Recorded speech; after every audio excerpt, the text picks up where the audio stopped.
And here we are. We finally came to this point. Welcome to the first episode of Hangin' with the Chad's podcast. I am your host, Chad Springer.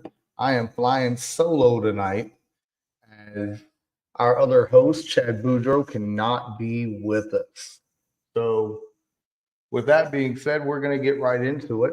We're going to have a lot of fun. This podcast, honestly, is just to come out and have some fun. Share experiences with me and Chad, a way of engaging everybody, bringing everybody together with sports, with, being Marine Corps veterans. And at the end of the day, just making awareness to things. You're going to hear sports talk, you're going to get athletic administration talk. You're going to get coaching talk. We're going to talk to referees about, calls, about situations we're in. We're even going to talk to some of our fellow coaches. And basically, we're just going to build camaraderie with all of this. It's an exciting time. We're going to have some special guests tonight. We're waiting for them to join. And, feel free to leave comments, follow us on our social media accounts, and, just engage with us at the end of the day. If there's something that you want to hear about, we're definitely gonna, talk about it. One thing I would tell you, our main topic is going to be sports talk. We're going to talk about sports. We're going to talk again about athletic administration, coaching. We're just going to make it fun. We're going to talk about wrestling. A lot of us like pro wrestling, and at the end of the day, we're just going to have honestly just have a lot of fun with this. And one of my guests is coming in. My co-host today is going to be here. This is going to be my boy himself, Coach Best. I've known Coach Best for a while. We had a lot of fun times in North Carolina. He's one of my closest friends. He's an Army veteran, so he's going to be able to give you a point of view that a Marine can't give you. So everybody, welcome Coach Best to the stage over here. What's up, Best? How we doing? Hey man, I'm doing good, man. Glad we finally doing this. Hey, we've been doing this, talking about this for 5 years almost, bro. Yeah, for real. So we're just what I was telling the audience, man. We're just trying to create awareness with everybody. Giving a unique perspective to coaching, being an AD, just from being in the military and everything, and at the end of the day, you're going to help me talk about some things today. We got a couple of more guests coming in. We're looking forward to bringing in Coach Trotter. He's the head football coach at Pine Lake Prep. He's going to talk about some things. We got asked the referee today. My boy Kevin Bowersox is going to be on here. I got a question for him that he ain't going to be ready for, that I've always wanted to ask the rep. I can't ever get a straight answer for it, man. But it's going to be fun. It's going to be exciting. So without further ado, let's see what we got going on now in the real world. So at the end of the day, right now we're going to get into some sports news. There's a lot of sports news going on right now, brother. We're going to start off in basketball. As you see on the ticker right there, first thing we're going to talk about is Big Victor. He got that injury, that blood clot in his shoulder. Yeah. And that's not even the worst news for the Spurs, man. Coach Popovich is getting shut down. He had that series of mini strokes, and he's being shut down. And then the biggest thing going on in the NBA, man, that Luka Doncic trade. How is that going to shape the West? And so let me get your thoughts right now on the trouble in San Antonio. What do you feel on that? Man, well, let's start. I'm gonna start at the top because I always feel like it starts with coaches, man. And Pop been around a long time. Mm-hmm. Pop been around he had a hostile takeover of that job, man. He started off with a GM, and he's like, "Yo, I'm just gonna coach too." He did. Great coach, man. Probably, definitely in my top 5 best coaches all time in the NBA. Oh, yeah. It's what they say. Time is undefeated, man. Time is undefeated. So I mean, I hope and pray that he gets better, and he can have a comfortable life after he gets done coaching. But like I know, man, that stress from coaching, It's crazy, and we've never done it on a professional level where you're affecting someone's livelihood and having to make all those decisions. So I can only imagine just how many years of stress and anxiety he's got built up. So I mean, wish him all the best, man. I just hate to hear that for him and for the San Antonio Spurs. But I mean, I'm sure that organization with him around, he's prepared someone to be able to take over that mantle for him once he steps down. Becky Harmon, baby. I want Becky to come back to San Antonio. Really? I want Becky to come back. Oh my gosh, I want Becky to come back. No, I agree with you, man. Pop is top 5 right now. Yeah. That's one coach I would sit around and have a drink with just to feed off his knowledge. Oh yeah. And he he had a hostile takeover right there before that that lockout season, right before they drafted Duncan. And then, man, that's consistency at its best right there. Yeah. They got 5? They got 5 in that run? Yeah. Yeah. And I don't know if they've had a actual losing season since he's been there. Yeah. They not only they got 5, this is the crazy thing. They got 5 in that run, but they got 5 Hall of Famers? Oh yeah, for sure. Including David Robinson. You got David Robinson, Tim Duncan, you got Mono, he got in. You got Tony Parker that got in. Didn't Robert Horry get in, or they're debating that one? I think they're still debating that. I'm not sure if Horry's in yet. Yeah. If you're watching, y'all can leave some notes in there. Oh yeah, don't forget to leave notes and some comments for us. One rule I forgot to tell everybody is we're trying to keep this kid friendly. So we're as hard as this is, we're trying not to have bad words. As hard as that is for a lot of us that's going to be on here, eventually we'll probably implement a swear jar. So shift a little bit more out west. Luka. Dude, real quick, just because I did some research real quick. Greg Popovich, number 1, is 76 years old. He was born in 1949. Okay, so he's up there. Okay, number 2, his overall win record. Okay, he has 821 losses. Okay, he has 821 losses. 821. That seems like a lot for him. Is that playoffs too? That's everything. But you think that's a lot? But he has 1,388 wins. He has 500 more wins than losses. So, I mean, he's been around for a while, bro. He's been around the block a time or two, man. Hey, look, I'm gonna tell you, him, Phil Jackson, even Steve Kerr now, obviously you can't forget about the old heads from back in the day, all those, Celtics coaches, Red and even, Russell himself, So we get into it now. Lakers, I'm a very proponent that Jordan is the GOAT.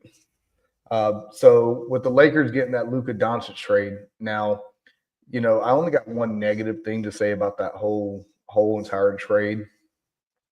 And the Lakers, they ended up trading the Hornets for that Williams guy. They felt it was physical. And then they tried to rescind the trade and all that, right? Yeah. How come the Mavericks didn't do that after AD got hurt? We all knew AD was going to get hurt. I think I don't know if it's a situation where it's like you through the trade, you show up healthy, you're good to go. But then if you get hurt afterwards, then it's like. And AD was having a hell of a game. He was. He had a hell of a game. And honestly, I thought the other night, I thought Luka was going to go off for 40. I told myself I wasn't going to stay up and watch the game because it was kind of late. But I thought Luka was going to go. But I definitely watched that game because I just wanted to see how he was going to be playing against his old team. Because Luka's got that Dr. Jekyll, Mr. Hyde type thing going on where you look at him, you're like, oh, he looks like a nice guy, but then you get him out there on the court, and all of a sudden he's talking trash. And he had that whole feud with Booker where they would go back and forth for a little bit. So Luka got that dog in him. Like you push him, he's quiet, but if you push him, he'll lash out. Yeah, definitely. I like Luka. I don't know what the Mavericks were thinking. I wouldn't probably never have made that trade in my entire life. But the question is, does it truly help the Lakers? I I think it does. What does it do for Los Angeles Lakers? That's the real question. Is it going to help LeBron get out of the conference opening round? Man, I think it was a situation where they were like, okay, we do have LeBron. He's 41. If Luka could come in and they can win now, that'd be great. But how many more years is LeBron going to play? I would say at the max 3. I think he's a cyborg. He's just not telling anybody. Like, look. I always say Jordan is the GOAT, but I do respect LeBron James and his longevity. He's never really had an injury. Like, I mean, he's been out for 20, 30 games here and there, but he's never been out for a season. Yeah, he hasn't had those nagging injuries. The thing is, the Lakers, they're the number 4 seed in the West right now. They're a game behind the Nuggets, a game and a half behind the Grizz, and then they're 10 out from the Thunder, but they're 8-2 in their last 10. Luka's going to give them a spark. And I think, honestly, Luka's going to learn so much from LeBron when it comes to a work ethic. Yeah. ESPN, I listen to them every morning, and it was Unsportsmanlike with Evan Cohen, Chris Canty, and Michelle Smallman, right? Shout out to them if they ever watch this. They're my favorite morning show, and then Pat McAfee's my afternoon show. Anyway, continuing on. I think they said LeBron is going to teach Luka how to get work ethic, as in staying in shape and getting your body healthy. Yeah. And once Luka gets that, it's a wrap. Yeah. And I honestly think, I'm not a basketball connoisseur. I'm not going to sit there and watch basketball. So I'm not going to sit here and lie to you and say I do that. I watch the big stuff like the playoffs and March Madness. But I know enough about the game that LeBron has made everybody better around him wherever he's went. Yeah. I mean, when they came back and beat, the Warriors when they get down 3-1, it was LeBron. It was like one varsity kid with 5 freshman kids, because everybody was hurt. And like he just did his thing, So I'm excited to see. I'm excited to see. Obviously looking out my window, I look at the Kia Center out here in Orlando. So I'm glad Mr. Banchero's back from his injury. I wish both the Wagner brothers were healthy, but hopefully the Magic can do something. But what can we really do? All right. So let's get into our favorite talk right now. All right, let's get into some NFL news, baby. Yes, sir. Hey, Stafford found out he's staying in Los Angeles today. His wife is probably the happiest person in the room. Oh yeah. But let's think about the dominoes, man. LA was talking about, you get to go wherever you want. We'll get rid of you. We'll trade you, whatever that may be, whatever that entails. Go talk to everybody. Imagine Stafford going to Las Vegas with Brady in his ear. That would have been interesting. But now let's think about the dominoes. Where does Rodgers go from here? What do the Steelers do? There's one thing for sure. Your team is just fine. The Ravens are good. Yeah. They're not going nowhere. So where does Rodgers go? What does New York do? Shoot. So number one, as far as Matthew Stafford is concerned, I think one, happy wife, happy life. Facts. Keep the missus happy. Ago.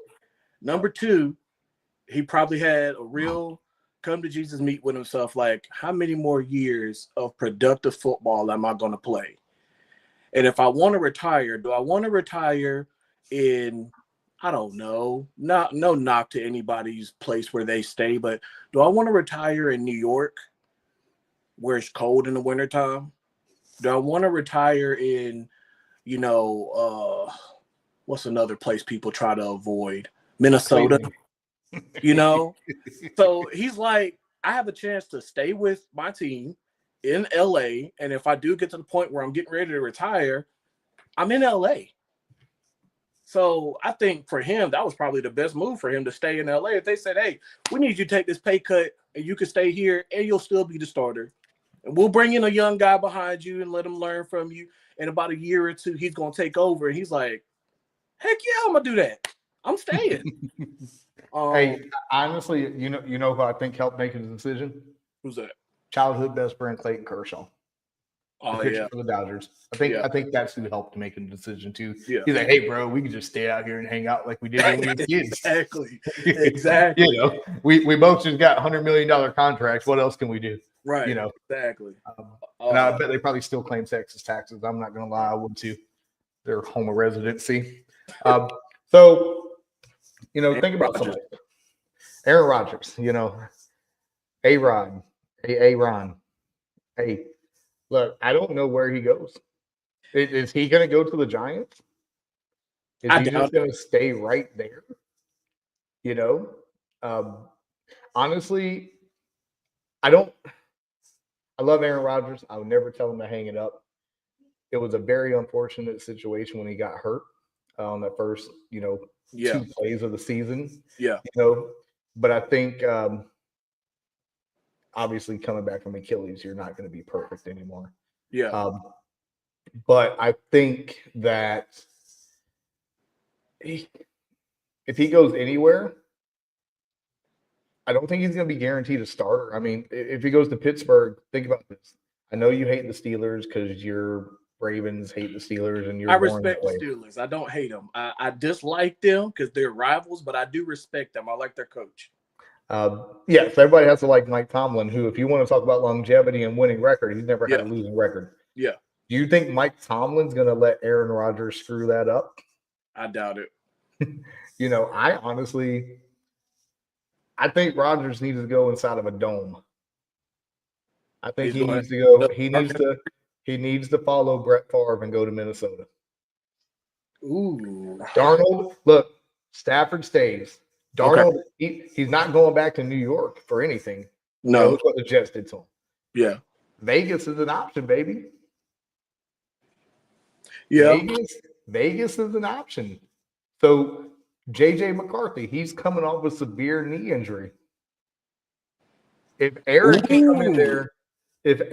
come in there with, hey, I'm going to teach this kid. Yeah. Yo, think about the bombs he can throw to JJ. Yeah.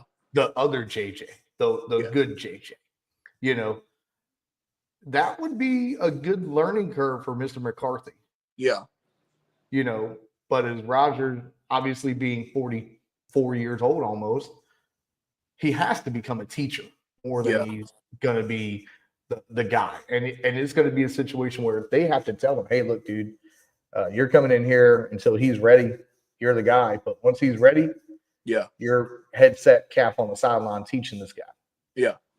You know, but, you know, he's still probably not fully cleared or, you know, from the injury. So you imagine Rodgers goes to Minnesota. He gets to play the Packers twice. He gets to come back to Green Bay. Just think about they would schedule Minnesota to play Green Bay on the final game of the year in Green Bay because they're going to assume it's going to be a retirement tour. Yeah. You know, so with that, you know, that I don't see him having a big market. I mean, he ain't coming to Carolina. No. You know, he might go to San Francisco. You know, if they somehow screw up that, you know, Purdy. You know, but at the end of the day, I don't see Rodgers having a big market because the thing is I mean, obviously, you know, he has baggage. Who cares? I don't mind baggage as long as you can still throw 40 yards down the field on a straight line. I'm okay with that. Right. You know, but people gravitate to him. Even when he came back to the Jets this year, I mean, they were still gravitating to him. Right. You know, but imagine this. He goes to Minnesota. Guess who else could follow him to Minnesota? Oh, Devontae. You imagine Aaron Rodgers with Devontae, JJ, and Addison? Yeah. Actually, I think that's what he needs. Like, I don't hold his time with the Jets against him too much because it's the Jets, bro. Yeah. They was just voted the worst owner in football. And when I seen it, I was like, wait a minute, was that David Tepper? I think he's the worst owner like, in football. You try to do the best that you can with what you have while you're there, but look, we can. Hey, let's build the worst owner in football right now. It would have to be a mix between Woody Johnson, JJ or Jay Tepper, whatever his name is, and Jerry Jones and Shad Khan. Yes. Combine them, that is and the Miami Dolphins, Mike Ross. Combine all 5 of them, you have the worst owner ever. You'd be bankrupt and have Tell me I'm wrong. Tell me I'm wrong. So now let's think about we got our old quarterbacks. Let's look at our young quarterbacks. NFL Combine was today. Give me some insights. I didn't get to watch it. I'm gonna watch it when the skill kids go because I'm a skills guy still. But what's some good things that happened today? Well, I can tell you right now, this kid from South Carolina, that safety, Nick. I don't want to mispronounce his name, but in Yuri is a freaking monster. We'll say Nick from South Carolina. Nick E from South Carolina, 6'3", 220. Okay, jumped a 43-inch vertical. Yeah, and then first 40 time was 4.4 flat, but he told everybody that was watching he's going to run sub 4.4. Second time got out there, he ran a 4.38 officially. His comp, he only has one comp, and it's not even a safety. His comp, as far as a player build, is DK Metcalf. He's the only other person at that size with those measurables being able to jump and run the way that he jumped and ran today. So he's going to be an absolute monster. And I think he just knocked the kid from Georgia down a peg because they had the kid Malachi from Georgia as the top ranked safety going into this year's draft. But I think my man from South Carolina just knocked him down. Malachi Starks is the kid's name, but I think my man from South Carolina just knocked him down. Yo, them boys from Georgia are different. Them boys from Georgia are different. Look, I'm telling you right now, look. Carolina Panthers, if you're watching me, please listen to me. There is a gentleman there. He was born in Salisbury, North Carolina. He played at Salisbury High School. He went to Georgia. His name is Jalen Walker. Draft him. Draft that kid. You want to talk about that? I think that kid in high school. Seen that kid in high school, and I was just like, oh, yeah, I wouldn't. Yeah, no. Draft that kid. Draft that kid. And I'm just gonna be honest with you. Speaking of drafting a kid, I'm going to go ahead and tell you in our draft on Labor Day weekend, 2025 for the Thunder Buddies for Life Fantasy Football League. Oh, okay. I am going after Mr. Travis Hunter one way or another. Thank you for telling me that, so I can go ahead and draft them, and then you got to trade me something. Nope, I'm not being a me to you.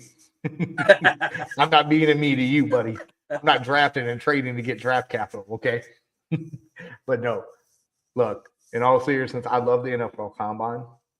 The only thing I don't like about it is the guys, and this is going to come back because I like Shedeur Sanders and I want him to be healthy, but if you're not going to participate in the Combine, don't go. I think they go for the interviews, man. Give that to somebody else that needs it. Yeah. If you know you're just going to do everything on your pro day, it's cool, but I wouldn't. I think some of them go for the media and for the interviews. They get to meet. You can do that during the tour, man. We all know Shedeur Sanders is getting drafted top 5. You could. Did you hear his soundbite? You hear what he said? He said he told NFL execs that if you're not interested in turning your franchise around and becoming a winning program, don't draft me. I mean, that's true, though. I mean, he straight up told him, like, if y'all not trying to win, don't draft me because I'm not coming. Let me tell you something. I am a Deion Sanders fan. I am a Coach Prime fan. I got the sunglasses. I got the hat. I got it all. Yep. Let me tell you, that guy literally changed Colorado's fortune. They got the #1 quarterback in the recruiting class this year. The kid Juju from Carrollton in Georgia. Yeah. And let's not mention when he was at Jackson State, whenever he got old Travis Hunter to flip from FSU. Yeah. People are going there. He's putting Hall of Fame coaches, well, players turned coaches, on his staff. If I'm a 6'4", 315-pound defensive tackle, would I not want Warren Sapp, Mr. Hall of Fame Super Bowl ring himself, coaching me and telling me on how to do things? Yep. Who's the running back they just hired? Didn't they just hire Marshall Faulk? Yeah, I'm about to say they just hired a Hall of Fame running back to coach the running back. Let's see. Hall of Fame, MVP, Super Bowl winner, Mr. 1000. Yeah.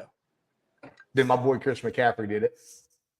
But in all seriousness, though, you're putting NFL Hall of Fame players at coaching positions. Oh, they don't have a lot of coaching experience. Bro, they played in the NFL for 20 years. You don't need coaching experience. Yeah. Let me explain. Peyton Manning says he wants a head coaching job anywhere. Guess what? They're going to give it to him. They're going to get the job. They're going to give it to him.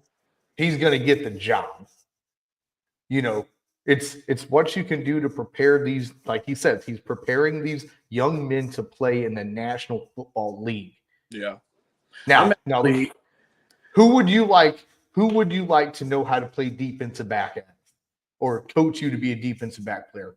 Deion Sanders or Chad Springer? I'm 5'5", bro. The only defensive back I'm playing is guarding the buffet table. All right? Like, let's be real. Yeah. I'm actually excited to see a lot of players that I grew up watching become coaches now.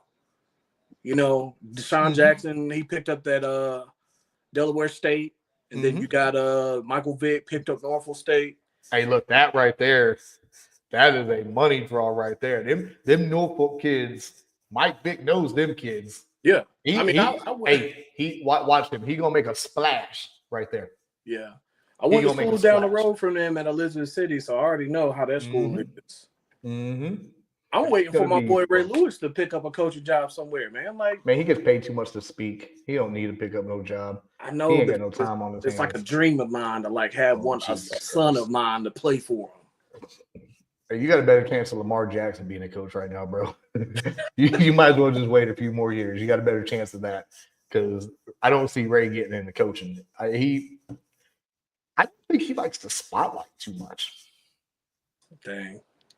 Let's be real. Like he liked, doing his entrance and all that, but I don't think he truly likes the spotlight. Now, I could be wrong. I don't know Ray Lewis. I would love to meet him. Please, Ray, shout us out. But, at the end of the day, the reason they're getting these jobs is because they know what they're doing.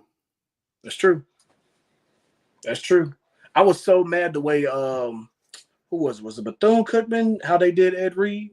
Oh my God, I read about that. That was crazy. I was so mad the way they did him, man. We had a comment. What about Stetson Bitten, who graduated from Georgia? Hey, ain't he like the backup quarterback for the Rams? He's the backup for. Is he the backup for the Rams or for the? Yeah, I thought he was with the Rams. Oh, I thought he was with the Rams. Look that up. I thought he was with the Rams. Now let's be real. He wasn't going to really make it to the NFL, but I promise you, he ain't never bought another beer or a steak at Georgia ever again. Yeah, Stetson almost the same age as Matthew Stafford anyway. He was in college for 10 years. I know, man. And that Cam Rising's about to be the same way. He's about to be Van Wilder. It was like me when I went to college, but I started when I was 26. But no, it's crazy, man. It's the NFL free agency is about to begin, man. Is the Bengals going to be able to hold on to their core? Is the Bengals going to be able to hold on to their core?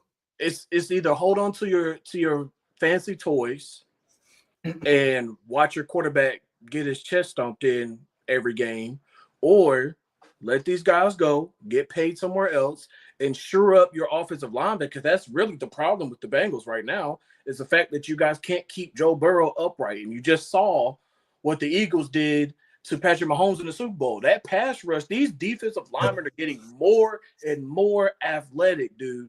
I Shout just out saw one Jalen. at the Hey, combine today. shout He out ran a Jalen Carter 4.43. of Popka, Florida. Shout out Jalen Carter of Popka, Florida. There's a defensive end who ran a 4.43 at the combine today, man.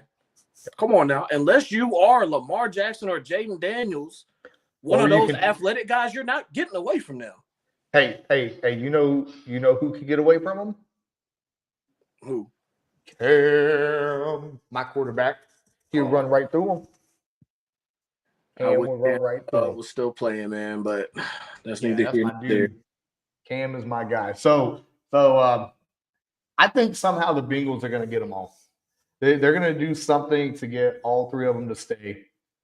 And I hope it doesn't backfire on them in the end. But once you pay T. Higgins, he's going to want the ball more.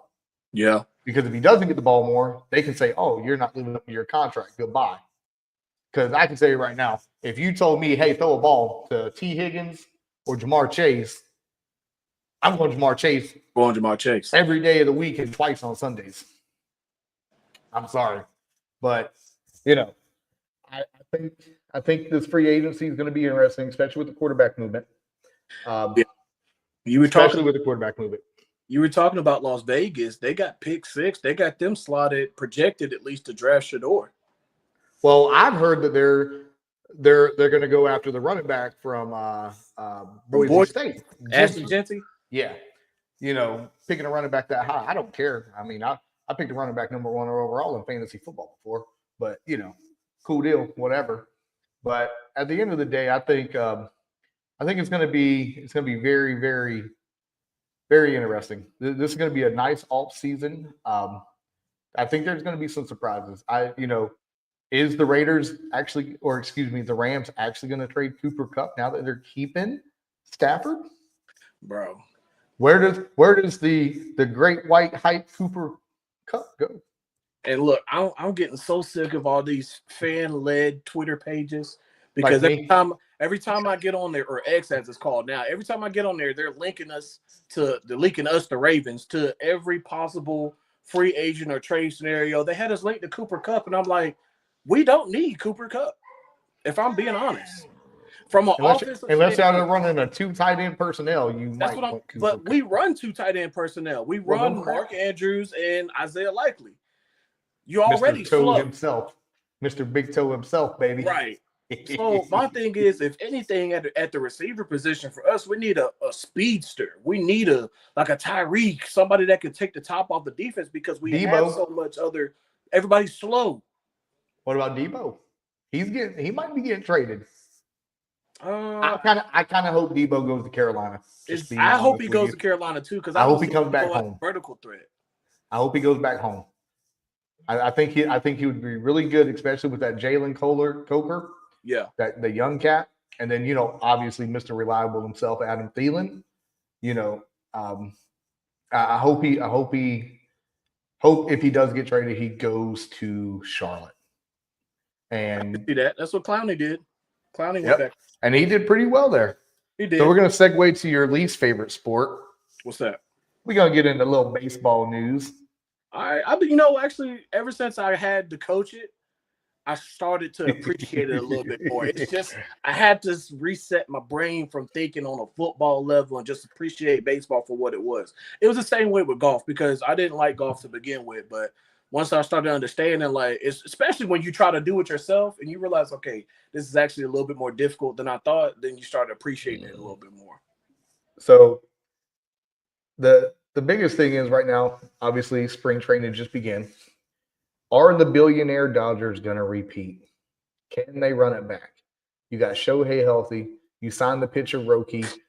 All the players are back. I mean, can they run it back? I honestly think they can. I don't really think anybody reloaded enough to challenge them. I still love Shohei Ohtani just as much as I love Mike Trout and Ken Griffey Jr. I'm really people are mad. Oh, the Dodgers just get to spend all this money. Well, that's what happens when you don't have a salary cap and you're in the biggest market in America. You're in LA. The perk for being in LA. Yeah, you can do that kind of stuff, and then you get Juan Soto signing that god atrocious contract, not negative bad, but oh my god, the dude 756 mil, something like that. Yeah. Like crazy numbers. But one thing that did come out of spring training, the old Yankees, the New York Yankees, are allowing facial hair as long as it's neat and groomed. Oh yeah, they passed that last week. Have the Chester out there. Hey, I got a fresh cut today. Shout out the Foxhole Barbershop here in Soto and Orlando. Jolene, if y'all need a haircut, go see her. If I look out my window, it's right below the apartment, baby. So we are rocking and rolling. Fresh cut, fresh shave. You know, I don't really need a fresh shave on top of wear a hat, but it is what it is. So at the end of the day, you know, we just doing our thing. So right now we're going to get in. We got a very special guest about to come into the show. His name, ladies and gentlemen, give it up, Mr. Austin Trotter. Hey, there he is. Wow. What is up, Austin Trotter? How are you fresh doing? shave? Well, I got mine too. Hey, you look like my doppelganger, bro. Holy snap. You're my mini-me, don't forget. You're a mini-me to me. Shut up. So, ladies and gentlemen, welcome Austin Trotter to the show. He's the head football coach at Pine Lake Prep. And is it considered Mooresville, North Carolina still, or is it Huntersville now? It's Mooresville. Okay. I don't know what it's considered. This man has over 20 years of coaching experience. He's the all-time winningest coach at Pine Lake Prep. And he is the reason that me and Darius know each other and coach together. So I appreciate you for that, sir. Yep. Thank you very much. Ladies and gentlemen, give it up for Austin Trotter. All right. Trotter, how's it going? Doing good. Doing good? Enjoying life? Good day today? Since you can't get none of these no more. Actually, I can. We got them at the Publix down here. That's where I get my cheer wine from. It just knows I get cheer wine, bro. I ain't Florida's going looking better nowhere. and better every day. Say what? Florida's looking better and better every day. That's what I said. Hey, no state taxes, my friend. No state taxes. Y'all getting ready to get rid of property taxes. I can't wait for that. I mean, Can't wait for that. Yeah. So, Trotter, What's going on? You've been at Pine Lake now for 7 years, going into your 7th year. Yep. Every day is a grind for you there. You know, charter schools, private schools type things. You know, kids always coming and going. You know, let our audience know how do you handle all the day-to-day operations, knowing that you might not have player X, you know, at practice. They might come up to you and say they're leaving and going to another school. Like, how do you go into a season preparing for that? I mean, it's one of those deals where I think it's honestly the reality of high school sports in general now. Players are moving around. They're going to different places. It's kind of part of it. For us, it's more, you know, it's being in a charter school in a lottery situation to where it's easier for someone to leave than it is for somebody to get in. You know, we have around 680 students, 9th through 12th grade, and year in and year out, we may have 20 spots come open. And we'll have 500-600 students applying for those 20 spots. And despite what some people may think, I can't go in there and handpick them. I can't go say, hey, this kid's a great athlete. We need to move him to the front of the list. Doesn't work like that where I'm at. So I can't do those things. So for us, it's always, look, we need to build from within. If we happen to have somebody come in through our lottery, hey, that's an added bonus, but that's not something that we can count on, especially year to year. We can't count on being able to get guys in like that. So it's more important for us to make sure that we're building the program the right way. You know, starting getting our freshmen involved, reaching down to the middle school, making sure we're doing things down there the right way, and trying to have retention with guys. And it's always going to be one of those things too, when you're a smaller school surrounded by a lot of bigger schools. Like with this new realignment, we're going to be 3A and we're going to be surrounded by 7 and 8A schools. It's just the reality of it. We're the small guy. And sometimes the allure of going somewhere big, whether it's they feel like they get more recognition, they get more publicity, they have a better chance of being seen, or they just want to be in a bigger environment. You know, that draws kids at times.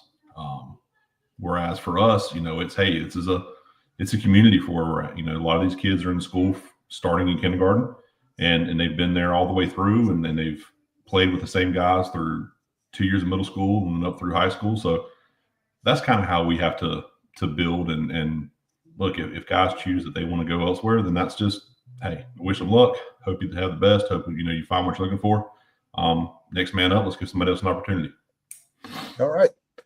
So when you say kids are jumping around, if they want to leave you,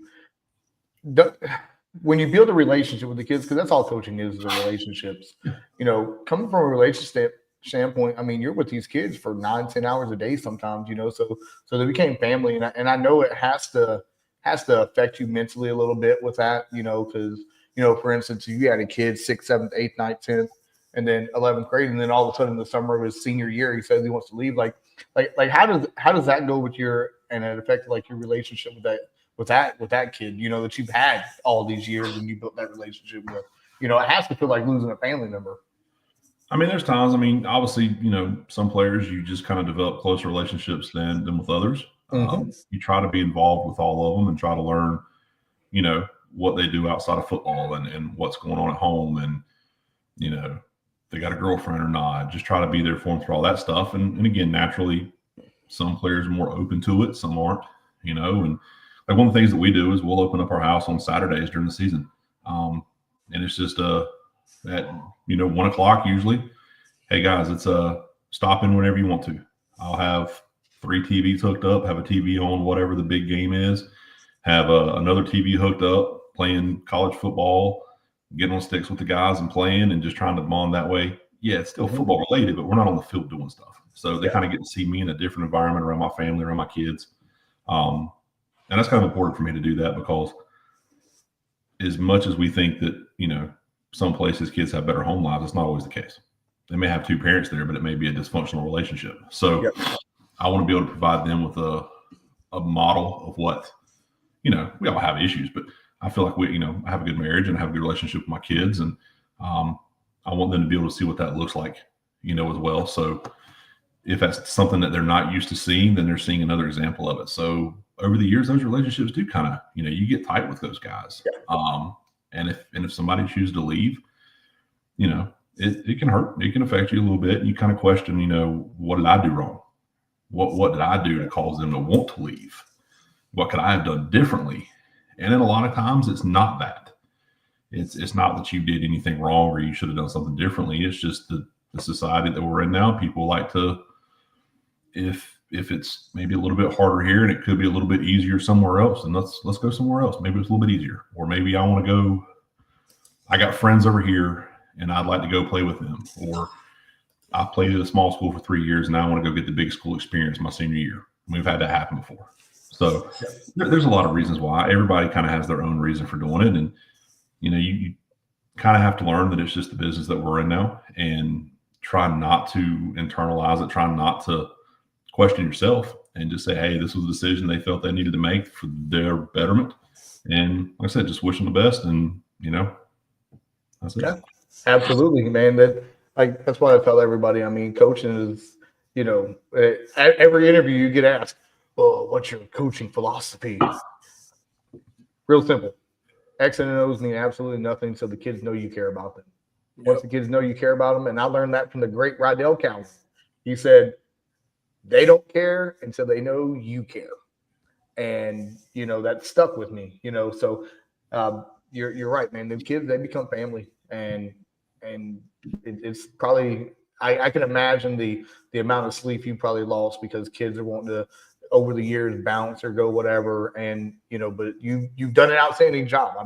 Again, 7th season, all-time winningest coach there, 20 plus years coaching experience. So I'm going to put you on the spot with this next question. You've been coaching for 20 years, brother. Number one greatest moment. Go.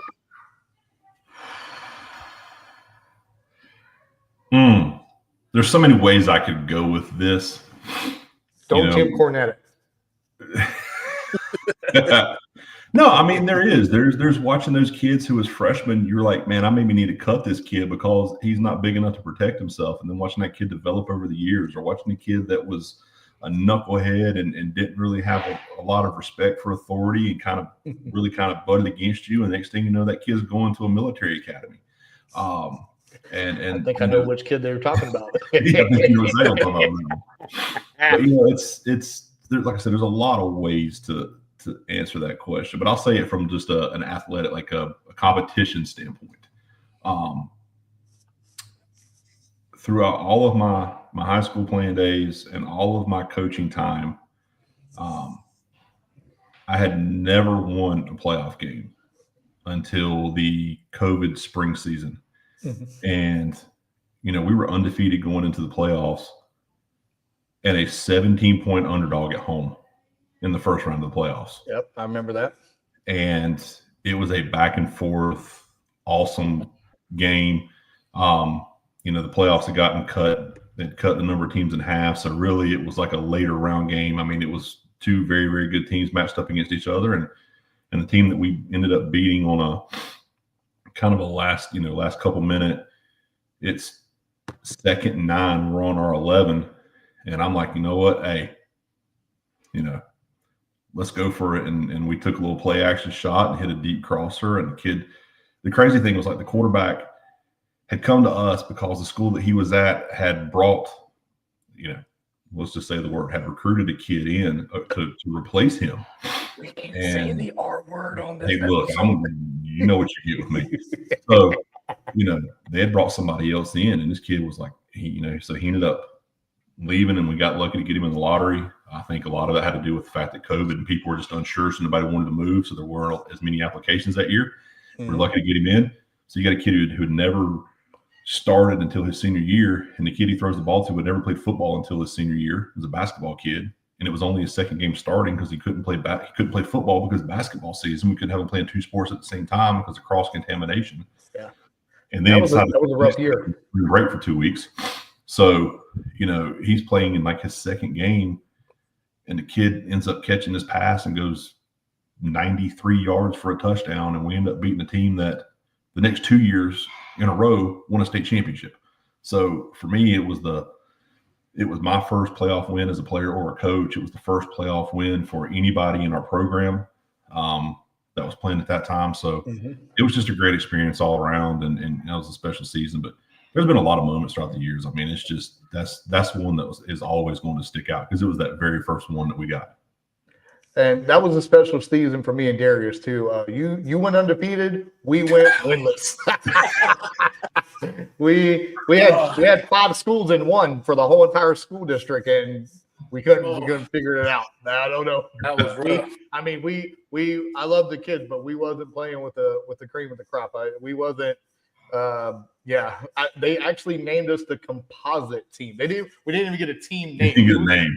We was the composite team, and we had like 5 different jerseys and helmets on. Like, we looked like an all-star team without the all-stars. Yeah. So, hey, so ladies and gentlemen, this is Austin Trotter. You want to stay on, and for this next segment, we got another very special guest coming in. Your favorite type of people. We have this next section is called Ask the Referee. Look, I'll mute you for this. I'll say this real quick. Here's what I tell officials before every game on Friday night. All right. There are 2 things that I will get upset about: player safety issues and ignorance of the rules.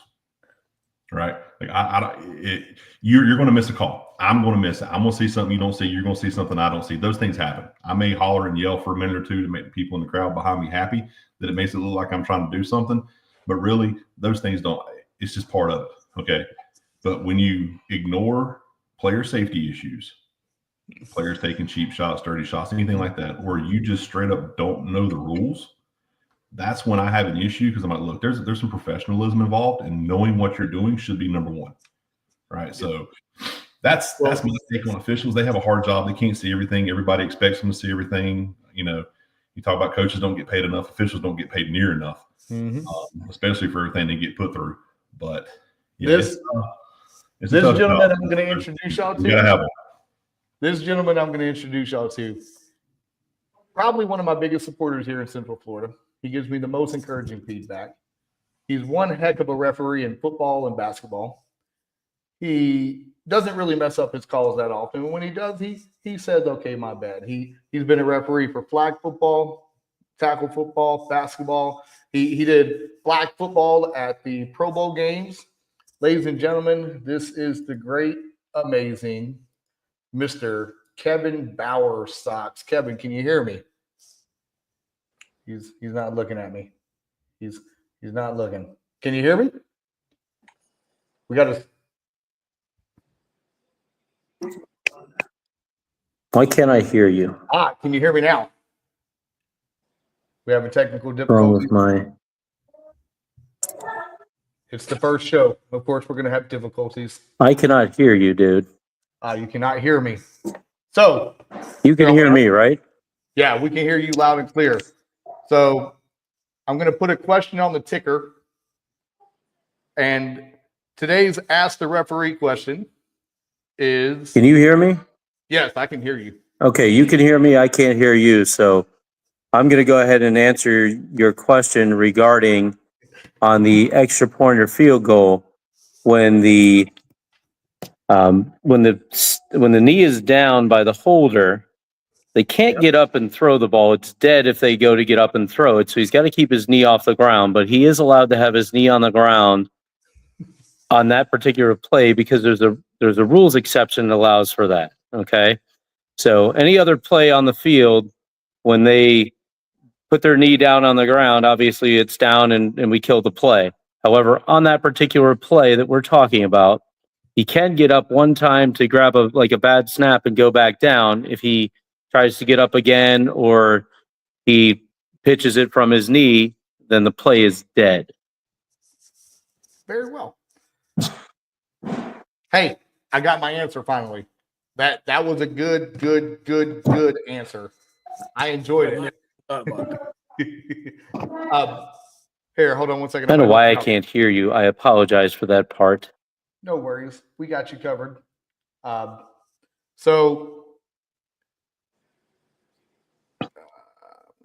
Sorry, one second, guys. Oh, he just jumped out. I was going to get him to ask one more question. So, hey, not without a little technical difficulties on the first day. But that's Kevin Bowersox. Kevin Bowersox is our residential referee. If we have any, let's see if he gets back on right here. Kevin, can we hear you? I hear you now. Can you hear me? I can. Hear can. you. I can hear you. Hey, I can. We're back and loaded. Everybody, one more time, give it up for Kevin Bowersox. Everybody. Hey. Hey, unlike some of my colleagues here, I love referees because at the end of the day, you make my job easier. What do I tell you before every game? I don't tolerate disrespect, unsportsmanlike conduct, and insubordination. I learned how to do 18-6 is really good in this state. So, awesome. We're good. You've always been wonderful with the officials, and you've always been a pleasure to work with, and you're always looking out for us, and we appreciate that as well. Hey, and Trotter just left. I needed him to hear that part. He didn't believe it. Oh, he thought it was all a joke, huh? Yeah. I was going to say you've always been first class with every one of us, and we appreciate it. Hey, it's like I said, I'm trying to change what people think about where the school I'm at Liberty. I'm trying to make them change their opinion. You know, before I took over there was that nasty incident involving baseball, and I wanted to get away from that. You're our amazing residential referee. That's what we're going to call you now here on the podcast, our residential ref expert. I like that. Real quick, so I was explaining to everybody you're football ref, flag football ref, basketball ref. You did explain to everybody exactly what you did at the Pro Bowl games. So I had the opportunity a couple weeks back at the Pro Bowl games to referee 2 games before the actual Pro Bowl flag game. I was assigned to the 12U World Championship between Mexico and Japan. And I was also given the opportunity to referee the girls 7-on-7 high school all-star game. So those were some really cool opportunities that Jason Powers from RCX Sports was gracious enough to allow me to have the opportunity to do. And I'm very appreciative of that. All right. And so exactly how many years have you been reffing? Exactly how many years have I been reffing? That's a great question. If you want to go you want to go with high school sports, I started in 2001, so we're on year 24. If you want to start from when I actually started officiating, I was 13 or 14 years old, refereeing youth soccer games before or after my game. So It's fantastic. So for you to be doing it for that long, you have to love what you're doing. You have to. If I didn't love what I was doing, if I didn't enjoy it, Yeah. I'd have been out a long time ago. I mean, the money's nice, but it ain't that nice. Yeah, trust me, I know. I mean, Coach, I'm sure you could attest to that. Would I be correct on that part? Oh, absolutely, man.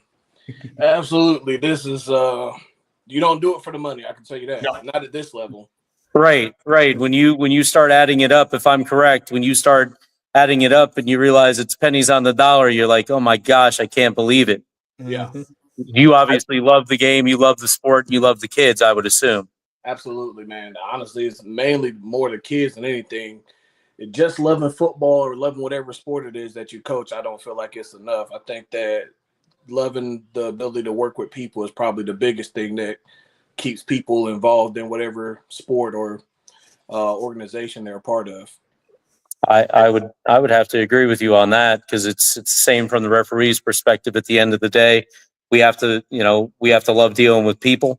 Yeah. And we have to love the kids. We have to love the coaches, the athletic directors, and the fans, good or bad. It's what it is. Yeah. I think when I was in North Carolina, me and one of my coaches, right before I left, we took our supplement and divided it by how many hours we actually worked year round. Because I love being in Florida because your supplements are stretched out a little bit. In North Carolina, I got one supplement, November. That was it. So it was rough. It was rough. And like it came out to be like 2 cents an hour. Yeah. And coming here, there's a little bit of a differentiation of pay here. And obviously you go to the state that touches the north, there's a bigger differential of pay there. But I mean, you're exactly right. We don't do it for the money. We do it because we love what we do. And even this podcast right here, this right here, from the beginning, I wanted to do something where it's just fun, engaging. It gives insight to things that are important to me, coaching, AD stuff, repping, sports, video games, like that stuff that's important to me. And obviously Boudreaux the same way. He's the other Chad.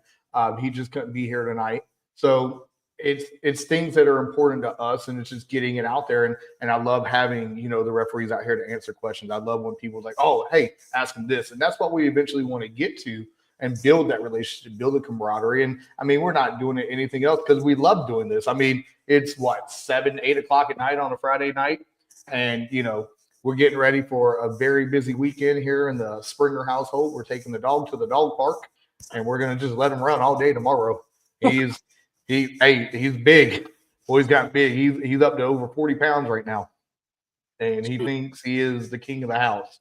And obviously Nicole just fools him every day, and it's okay. That's her job. But this is what we love to do. And Mr. Bowersox, we appreciate your time. We hope to bring you on again. We hope to get some more questions for you. And, again, from the bottom of my heart, I appreciate all of the support you've given me throughout the past 3 years that I've been here. As I said, you, Jackson, Rummel, Warren, y'all are my favorite referees to have around. So obviously Jackson, I've known him since I was 14. If I don't say that, he's going to be upset.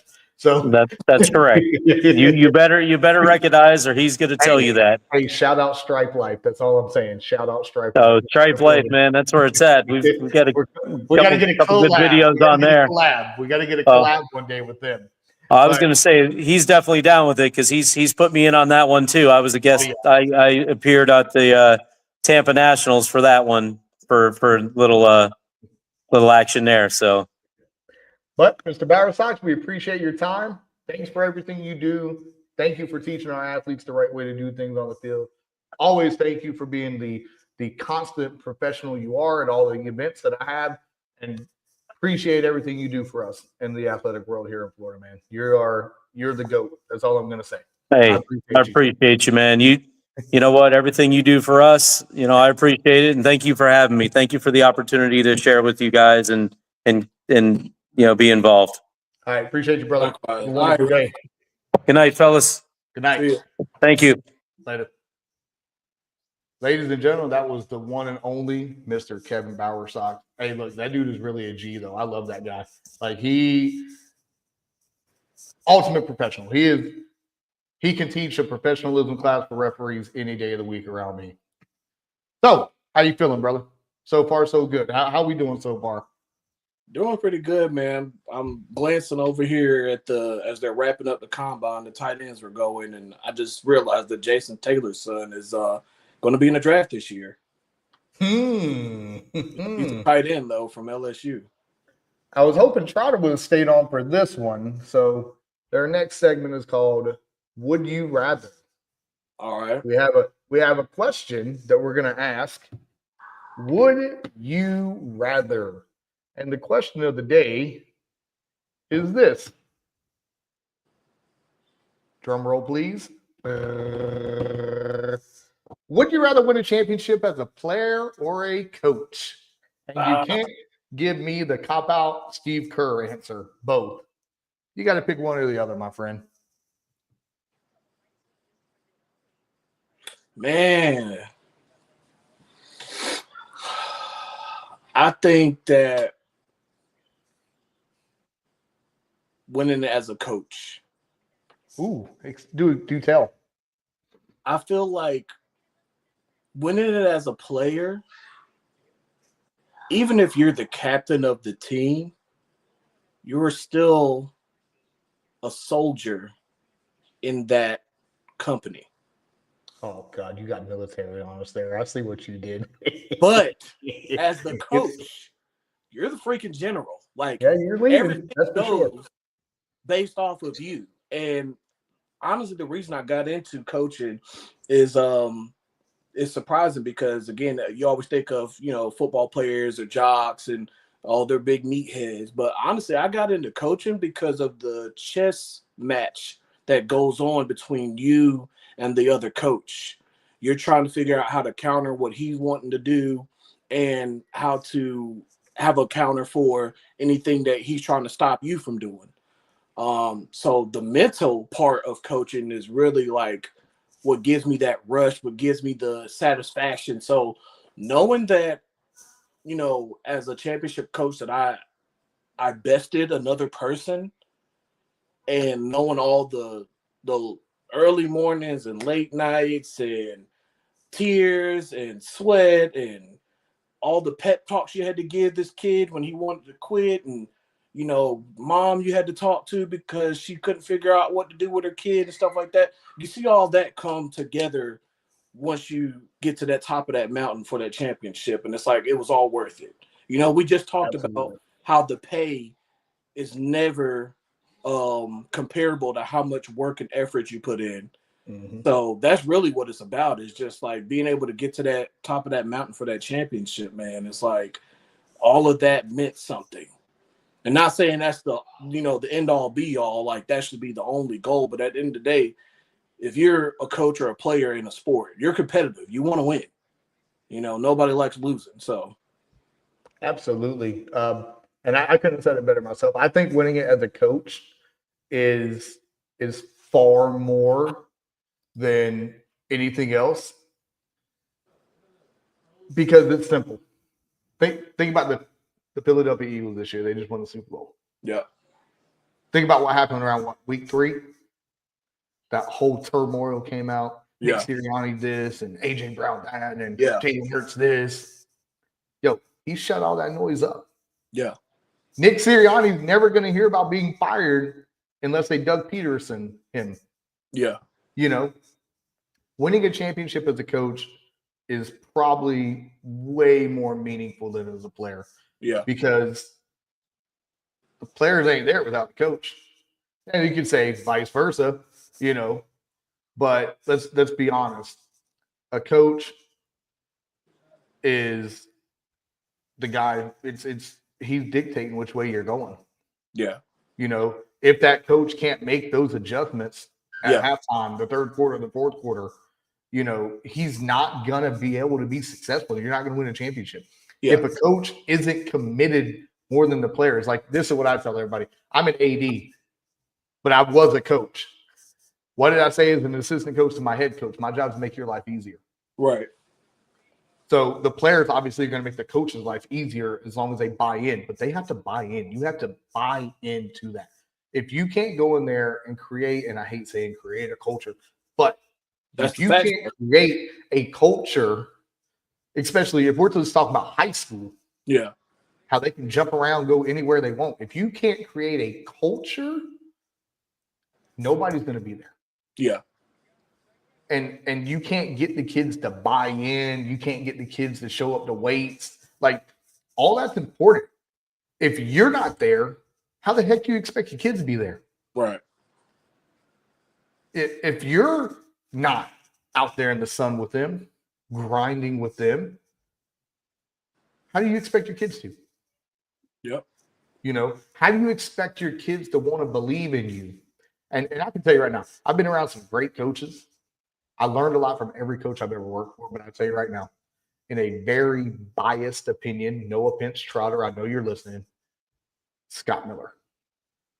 Scott Miller. Coach Miller, man. Ultimate.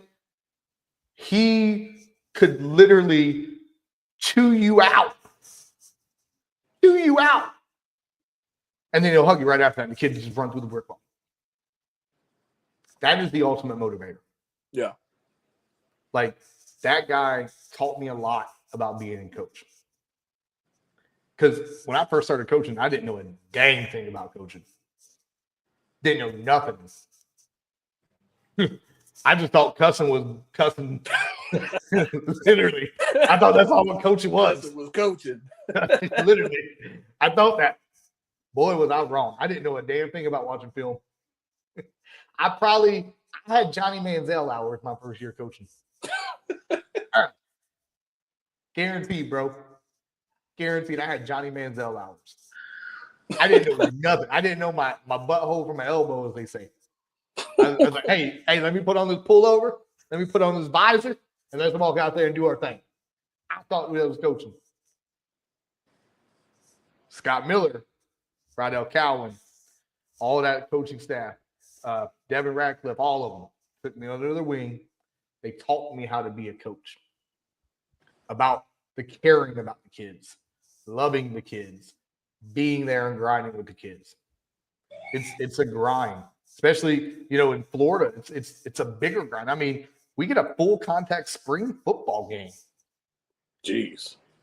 Like, it's almost year round. Like, we got boys weightlifting and boys track and field going on at the same time. Football kid's going to be in there doing both. Yeah. Yeah. You know, so at the end of the day, being the coach and winning the championship, Yeah. it shows that the whole entire organization brought in. Think about winning a state championship with a coach. What's going to happen? The AD's going to love you. The principal's going to love you. Oh, my God, you brought a championship to the school. Oh, my God, we love you. The community is going to love you. You're going to get more opportunities within the community for support than what you ever got before. Yep. You know, as a player, hey, we won a championship. Hey, I graduated. I'm out. Yeah. I get to come back for free for the rest of my life. I As a got coach, a championship ring. That's it. look, as a coach, man, you get to walk in. They get up in the barbershop. You get down. You sit right in the chair. You know, like it. But now there's just so much spotlight, like, because you're not guaranteed, like Trotter, you're not guaranteed to have the same kids every year. So if you win a ring as a coach in today's society, it means way more than it does as a player. I'm sorry. NFL, it's a 50-50 split. College, it means more as a coach, especially with NIL. You got your kids making more than you now, bro. Kids making more. It's definitely coach over kid. Yeah. Kids making more, and they know it. So you try that old school coaching mess with me. Yeah. I'm gonna hit the Oh, bro. Hey, you try Coach Springer 101 first year coaching, it ain't working, baby. No, it ain't working. They hitting the portal, dog. They out of there.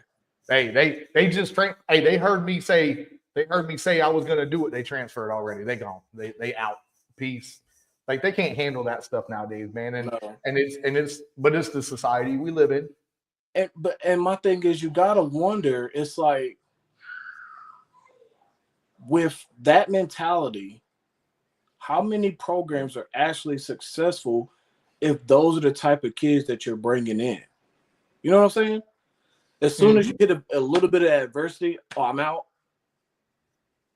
And so that's why, like, some of these programs that are maintaining, success, I'm like, I'd love to be able to peek behind the curtain and see, like, what it is that you're saying and doing with these players to keep them there, to keep that workmanship mentality, to still get the most out of them. Because, like I know, trying to motivate a team, coach a team, get a team to, quote unquote, run through that brick wall for you, man. So it's not going to always be hugs and kisses. It's not going to always be puppy dogs and rainbows. Sometimes I got to get after you. Sunshine, teddy bears, and rainbows, baby. Right. It ain't always. Sometimes you got to get after a kid. And so it's finding that balance of being, like you said with Coach Miller, being able to chew somebody out and then come back and hug them afterwards and be like, look, I do this because I love you, and I want you to be the best version of yourself that you can be. Absolutely. That's what it needs to be. So I think we're in agreement right now between us. I don't know about the rest of you. Y'all can leave a comment. Right now, it's better to do it as a coach. Yeah. And it's a longevity thing too, man. Because like even coaches are bouncing around now, man. Yeah. Like, coaches are, hey, let's go to the next big thing, But I think that might be a byproduct. I think we're going to see that more of the NIL situation in college football because players are so quick to leave now that colleges are starting to say, like, I can get, this coach, and he garners so much respect or desire from players to want to play for him that if I can get him as the coach, I can get a bunch of these other players to come over, like with Dion. If Dion wasn't in Colorado don't have Travis Hunter. Colorado don't have the Shador Sanders. They don't get the top quarterback. Jackson State still does, though, baby. Right. They don't get that top ranked quarterback in the nation, So I think that's what more colleges are starting to look at. They're like, man, let me get, like with Carolina, what they just did, the Tar Heels. They went and got Bill Belichick to come and coach at their college. You want to learn how to be a pro, go see old Bill. Just his name alone is going to get kids. I'll get to go play for Coach Belichick. Absolutely. I told my son that. He's getting ready to be a sophomore in high school. He's a quarterback. I said, bro, if you get a chance to go to Carolina and play for Coach Belichick, bro, we're taking that. That is very true. Hey, we got Trotter back on right now because we're going to get into his favorite topic. Right now, we have some WWE conversation we got to get into. Trotter, we're going to start with you because I know you got just a little bit of time. Tomorrow night, we got the Elimination Chamber. The men's Elimination Chamber. You got the GOAT, John Cena, who's my best friend on Twitter, by the way. Shout out to John Cena. You got CM Punk. You got Drew McIntyre. You got Logan Paul, Damian Priest, and Seth freaking Rollins. Who comes out of the chamber? Who's going to Mania? Who gets Cody Rhodes? You guys got the wrong one. I ain't watching it since the Attitude Era ended. Oh, I'm sorry. If I would have asked you about FTR, you would have answered it. I mean, maybe. Yeah, but see, I don't want to hear crap. That's why you got my Peacock. My Peacock login, and you're not even watching it. Actually, you need Netflix to watch for all. All right, then fine. Hey, Darius. Yeah. Who's coming out of the chamber match?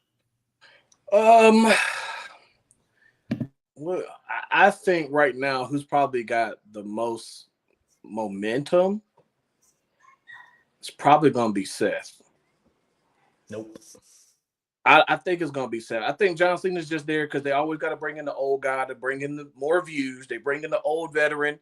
He's out there walking around. Have you seen him walk with his knees, man? His knees is shot. Look. Okay. I think you're wrong, man. Well, as long as you don't say Cena, I think I'll agree with anybody else that you say. Cena and CM Punk, I don't see them two making it. I got CM Punk. Bro. I got CM Punk, baby, because I think he's a forever heel. Yeah, but that's great because Cody Rhodes is the babyface. I got CM Punk winning the chamber. Okay. And then He wins at Don't you Mania. say it. He wins at Mania, baby. No he way. gets his redemption story. No, absolutely gets it. not. Everybody gets a good storybook ending, okay? Bro, they just drug Cody for years. Okay, through the question. mud to get to where he's at. Got a question for you. Damian Priest, is he winning the chamber and beating Cody at WrestleMania? Yes or no? No, he's not. Logan Paul, is he winning and beating Cody at WrestleMania? For traditional WWE fans, no. But for the young, kids now, just his name alone is going to be like, oh my God, Logan Paul won something. I don't even watch wrestling, but I know Logan Paul did it. So there's some marketability there. Drew McIntyre. No. I don't see that. Okay. Seth freaking Rollins is who you're going with? I think, yeah. I'm Seth not Rollins. taking, I'd never take the old, now that I'm thinking about it, I could see possibly a storyline where they have Cena win. I don't think Cena's going to win at Mania. You know why? I don't think he'll win at Mania. I think he's going to do it at SummerSlam. Because that's like his whole pay-per-view. thing. Yeah. That's his pay-per-view. That is his thing. That's his whole That's thing. his pay-per-view. I think it's going to be SummerSlam for Cena. I think what happens is, if I'm predicting an order of elimination, I think Damian Priest takes the first fall. He's eliminated first. Yeah. Then they're going to shock you and send Rollins second. Because I think it's going to be Rollins, Roman, WrestleMania. Okay. So, and then I think it's going to come down to the final four: Cena, Punk, McIntyre, and Logan. Cena gets eliminated by Logan because they're going to set up a match at WrestleMania. And it's going to come down to Punk and Drew McIntyre. And it's going to end the rivalry right there. Punk's going to beat him, but Drew beats the crap out of him after the match. And CM Punk goes away for a few weeks and nobody knows if he's going to come back. And then that's what I think might happen there.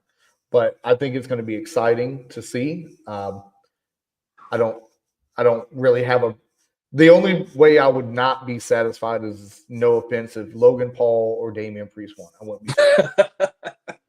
And don't get me wrong, I like Damian Priest. I don't think he has enough star power, man. That title win last year at Mania, bro. He did really good with that title. I think that's okay. And then what did they do with his whole stable? Like, they just abandoned that storyline? No, they're still going on. They still got it, but I think they're going to turn Dirty Dom face. I think they're going to turn Dominic face. Hey, shout out to Sandy Man. He's in the comments, by the way. Oh, he's himself. So, anyway, had to do that. Anyway, so I think Dominic is going to be a baby face going into WrestleMania. And I think him and his father are going to fight AJ Styles and Finn Balor. They're going to reform a WWE version of the Bullet Club. I can see that happening. Okay. I think the Kevin Owens and Sami Zayn match is going to be outstanding. The unsanctioned match between them. Obviously, that chemistry is outrageous. They're best friends. They can do that. Yeah. I think that it's going to be really, really, really interesting to see. Shout out to Shock the Nation. He's on here too. He made a very, very good tweet right there. So ready to see Dom be a face. He can change the world with that. I honestly think Dom is going to be such an over baby face. Like, he's not going to be John Cena baby face. No. But I think people have seen him. You got to understand, his first match was televised at SummerSlam on COVID, against Seth Rollins. And look how he's changed and grown into this. Now, don't get me wrong, I love him as a heel. That dude gets booed out of the building. Yeah. And Jake the Snake Roberts said it best. You get paid by how they react. All you need to do is get a reaction from the crowd, and you're going to get paid. So that boy is earning his paycheck. But I think the Sammy Kevin match, obviously that chemistry unsanctioned, I think it's going to be outrageous. I think there's going to be some shenanigans in there. So at the end of the day, that's going to be an enjoyable match. The women's chamber match, we got Liv Morgan, Alexa Bliss. We got Bianca Belair, Bailey, Naomi, Roxanne Perez. Look, let me tell you. I can tell you right now, I am so happy Alexa Bliss is back. When she came back at the Rumble, I jumped up out of my seat. I was happy. I love Liv Morgan.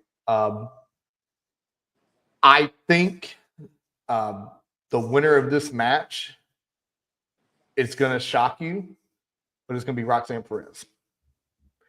Really? The prodigy from NXT, baby. Because you got to look at the spider web I'm about to give you.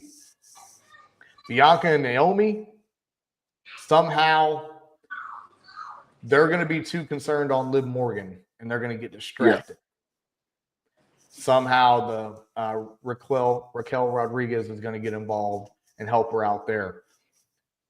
But I think Jade Cargill is going to make an appearance either now or at Mania. The problem is if she comes back and it's her, Bianca, and Naomi, who's going to be the third woman with Liv and Raquel Rodriguez? There's an odd woman out there. It ain't going to be Bailey, that's for sure. But I think Roxanne Perez is going to upset. Now, I don't think she's going to beat Rhea Ripley at Mania. No. But she also doesn't have a lot to lose. I mean, the girl's only, 22 years old? Yeah. She can bounce back from a WrestleMania loss. Alexa Bliss, she just got back. She had the pregnancy. She had the child. She was out. They didn't know she was coming back. I don't see her doing it. Bailey's not going to get a redemption story. Bianca, no, that's going to be something to do with Jade or Naomi. Yeah. Maybe it comes down to Bianca or Naomi actually paid Liv and Raquel to do that to Jade. I can see Naomi turning heel. Because the $1 million smile to herself, Bianca is not going to turn heel. No. Her husband might, but she ain't. Shout out to Montez Ford, a.k.a. Mr. Marine himself, Semper Fi, baby. That's my boy. We keep it real with veterans. He's the veteran of the day. Yeah. But I think that match is going to be interesting. Obviously, let's be real. That match is probably going to start the show. Because they always have the women always start. Yeah. And, I get it. John Cena's there, of course. They're in Canada. You got Tiffy and Trish going against who the heck are they? Nia Jax and Candice LeRae. Yeah. Hey, Tiffy time, dog. That dog. Yeah. Dog. She was the gymnast. Of course she can do this. So at the end of the day, it's where I'm getting at. I think it's going to be a good pay-per-view, a good segue into Mania. We got, a month and a half until Mania almost, and it's going to be a lot going on. I really hope it's a good Mania, which being in Vegas, Easter weekend, it should. I like this new style of format they're doing to where they're not overburdening you with pay-per-views. They're kind of spacing them out a little bit. Yeah. And I just got to shout out the Triple H regime, man. They have been killing it with him. Killing it. That experience, man. Haven't been around himself. That's what happens, man. The Rock himself, he's supposed to be there. Cody's supposed to give him an answer about being the people's champ, his people's champion. I don't see that happening. But I will tell you right now, Solo Sikoa is going to get demolished at Mania by your boy, Jacob Fatu. Yeah. Yo, Jacob Fatu is right now one of my top 5 wrestlers. Like, all gas, no brakes, facts. He is top 5 wrestlers right now for me. That dude is crazy. And if you actually listen to his song, like it just gets you pumped. Obviously, I still acknowledge my tribal chief, Roman Reigns. Oh, man. Every day. But at the end of the day, that's going to be interesting to see how all that gets intertwined. And hopefully it's not like an end to the bloodline story, but it's an end to the bloodline story. But Jacob Batu, I could see that man winning Money in the Bank this year. Yeah. I could see him winning the Money in the Bank. And speaking of WWE, I have pre-ordered WWE 2K25 on my PlayStation, the Tribal Chief Edition, and I can't wait to play it next week. So, yeah, can't wait for that. Well, I need to get on that because I switched over. I know. Hey, my man finally got on that PS5, everybody. Give him a shout out. And enjoyed it every day, man. Give him a shout out. Yeet. So give my man a shout out for finally getting a PlayStation 5. Like, it took you long enough. I've been telling you for how many years to get one. At the end of the day, I love my Xbox. It was great. I had a lot of good memories, but now that MLB The Show is, now I got to buy it on Xbox. I might as well just buy it on my PlayStation. Yeah. And I pre-ordered that too, so I'll be playing a little bit of MLB The Show over spring break. And shout out to TK, Tiffany King. She already knows when I get down on the PlayStation what I got to eat, baby. I got them pizza rolls, TK. Hope you're feeling better. And I'll be playing your special song, I'm on a Boat, later for you. TK is one of my assistant or one of my AD friends here in the county. Amazing person. Awesome person to hang out with. Hope you feel better, TK. And yes, I will definitely be eating some pizza rolls soon. But, getting into the military, getting into everything. Got one question for you before we end this bad boy. Yeah. Think about everything you did in the Marine Army, everything you learned from being in the military. Explain to the people, what you did, real brief, quick synopsis, and how you translated, or not translated, but how you took what you gained from the military and applied that to your coaching life. Oh, okay. So I joined in 2008. And I went to Fort Knox, Kentucky as a 19 Delta Cavalry Scout. And basically our proper terminology for what we do is reconnaissance. But I've done everything from call for fire, which is the artillery, strikes. I've cleared houses, I've driven multiple different vehicles. So got some experience with doing that. But I think that the biggest thing, this is not just Army, this is a military thing. Attention to detail, that's preached constantly throughout the military as a whole. That was really a big thing for me.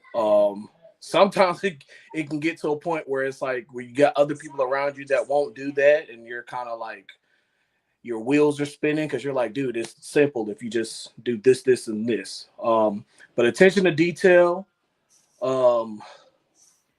Perseverance, obviously, that's that's definitely the hardest thing in my life I've ever had to do was be in the Army. So being able to know that I was able to do that, it kind of motivates you to say, okay, I can do pretty much anything else because I've done this already. But then I had a pretty unique situation because the MOS I went into is not known for having people of color in that MOS. So I got exposed to a lot of different cultures, a lot of different people, a lot of different ways of thinking, ways of life. And it really gave me perspective that I think that a lot of everyday regular civilian people don't get. And it makes me really see the full picture. You have some people that look at, the world through their own lens and this is what I see. This is what the world is to me. But having been around and exposed to a bunch of different people and a bunch of different walks of life is giving me very good perspective to be able to have difference of opinion with people, but still respect them at the end of the day. I don't always have to agree with you. That doesn't make us enemies. That doesn't make us we don't have to be angry with each other because we disagree on something. We can have healthy dialogue. And I think that's one of the things that's missing right now is people don't know how to talk to each other. Facts. People get easily offended by every little thing that you say. If you're not politically correct, which is a term that I hate. But if you're not politically correct 100% of the time, somebody's going to get mad. And they're going to be offended. And you're like, we got to be able to have uncomfortable conversations, because in that uncomfortability, which is a word that I just made up, but Webster, put that in your dictionary today. But within that moment of being uncomfortable, that's where you start to grow. That's where you start to see changes, and you start to see yourself, become a better person, because you allow yourself to take in other people's perspectives and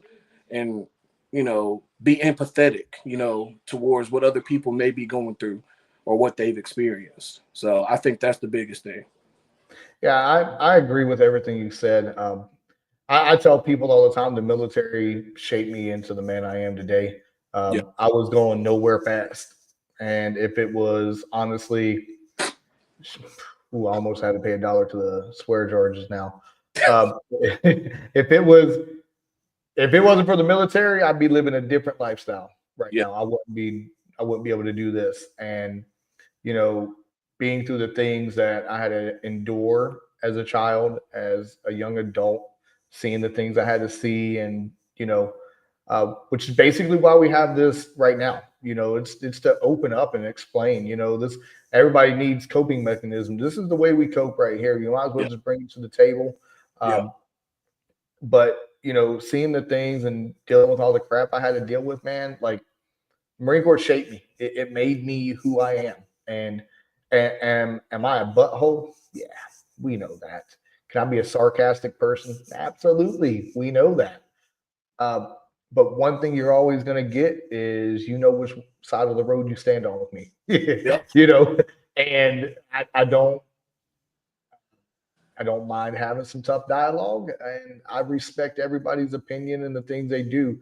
Look, man, you're right. This world, you need to be PC, but at the end of the day, just do your thing, bro. And I have no issues with what people do. I mean, just don't bring that BS to my front door. I tell everybody, if I want to play games, I play the PlayStation, or it used to be Xbox, but now it's PlayStation. But at the end of the day, just if everybody can just learn how to just communicate again. Yeah. Like I always tell everybody, we don't need another 9/11. We need another September 12th. Yeah. We need another September 12th. We need people to understand what this world is, and I think this is probably the closest we are ever going to speak about politics in here, but not speak about politics. We just need people to come together. Like, think about a small town football. Yeah. That's what we need. Yeah. We need small town football, baby. We need people to care, just people to enjoy life. And if we can enjoy our life, we're going to be a lot better, everybody. And that's what we're going to leave you with until next time. Enjoy life. The past year and a half to 2 years has been a very rough personal life with the things that I've had to endure. And moving forward, healing is what this is. Yeah. And we would like to thank all of our guests who came here today. Austin Trotter, Kevin Bowersox, obviously Darius for being a good co-host today, filling in for Boudreaux. We miss you. We can't wait to get you on, Boudreaux. The other Chad, Boudreaux, he's also a Marine. So, hey, that's why we did this. 2 Chads, 2 Marines. Really great guy. And, obviously we're opposites of it. He likes running. I like walking. He likes soccer. I like football. Everything I know about soccer, I learned from Ted Lasso. So that's a good show, by the way. People need to watch Ted Lasso for real. That is a really good show. I'm watching Reacher again. And at the end of the day, follow us on our social medias. It's all listed in the tab there. Hanging with the Chads is going to be an ongoing thing. We appreciate all the support for episode number 1. And at the end of the day, we hope to see you back for episode number 2. So Darius, until next time, my friend, stay classy and have a wonderful day. Likewise, brother. Always.